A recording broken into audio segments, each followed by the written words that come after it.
Warahmatullahi wabarakatuh. Selamat pagi Ananda kelas 11 IPA 4. Hari ini Ibu akan membahas materi prasyarat untuk lingkaran. Sebelumnya Ibu akan membahas sedikit tentang irisan kerucut. Tolong di like, subscribe, dan komen yang positif ya nak di channel matematika kita ini, catatan matematikaku. Untuk irisan kerucut sendiri itu dibagi menjadi 4, ada lingkaran, elips, parabola, dan hiperbola. Keempatnya ini dibedakan berdasarkan cara kita memotong kerucut. Jadi kalau dia dipotong secara horizontal, dia akan membentuk lingkaran. Kalau dia dipotong miring sedikit, sekitar 30 derajat, maka akan terbentuk elips.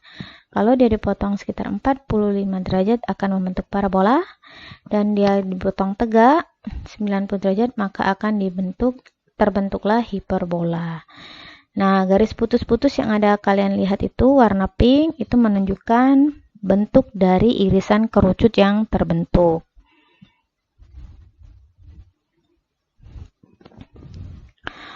Untuk lingkaran sendiri, Ibu sudah bagikan kelompok minggu kemarin.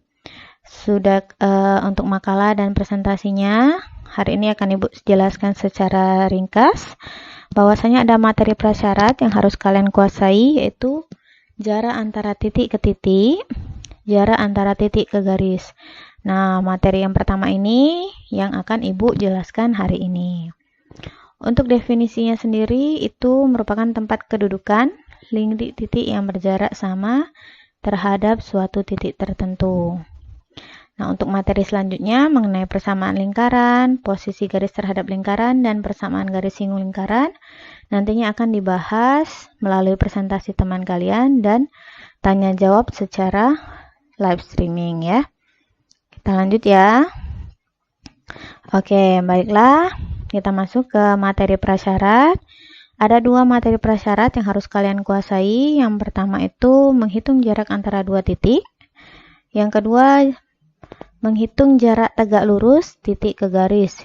Ini hanya mengingatkan karena materi ini sudah kalian dapat di SMP ya nak. Oke, begini bentuk dari jarak 2 titik, yaitu titik A dan titik B. Untuk menentukan jaraknya, kita misalkan jaraknya sebagai mutlak dari AB. Kenapa nilainya mutlak? Karena jarak dari sendiri tidak mempunyai nilai negatif. Semua jarak bernilai positif. Jaraknya bisa kita hitung dari mengakarkan selisih kuadrat X-nya ditambah selisih Y kuadratnya. Jadi kita mengurangkan dahulu X2 dan X1-nya, lalu kita kuadratkan, ditambah Y2 dikurangi Y1-nya, lalu kita kuadratkan, baru kita akarkan. Sehingga didapatlah mutlak AB sama dengan akar X1 min X2 kuadrat ditambah Y1 min Y2 kuadrat ya. Kalian bisa lihat di buku kalian juga. Oke, untuk contohnya itu ada Ibu buatkan satu soal. Tentukan jarak titik A 2,1 ke titik B min 3,4.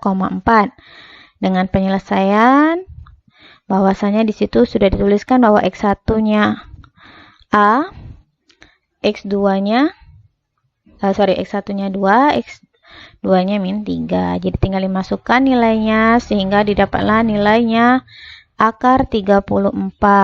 Boleh kalian dalam bentuk akar atau juga dalam bentuk koma ya, desimal. Itu kalau didesimalkan jadinya sekitar 5,8.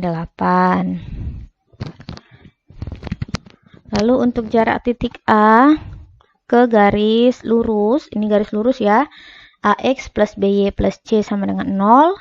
Yang akan kita hitung adalah bagaimana dari titik A itu ditarik garis lurus ke garis AX plus BY plus C, itu akhirnya terproyeksi ke titik D. Bisa dicari dengan mengalihkan nilai A X1, jadi A yang ada di garis A, dikalikan dengan titik dari A, titik A ini ya, nih ditambah B, B-nya dari sini, dikali Y1-nya ini. ditambah C. C-nya baiklah Ananda, untuk lebih mendalami materi prasyarat sebelum masuk ke lingkaran, ada baiknya Ananda mengerjakan latihan 2.1 dan latihan 2.2 di buku latihan. Boleh dibantu dengan kertas kotak-kotaknya untuk bagian melukis. Jangan lupa untuk like, subscribe, dan berikan komen yang positif di channel Catatan Matematika Toko. Terima kasih atas perhatiannya. Wassalamualaikum warahmatullahi wabarakatuh.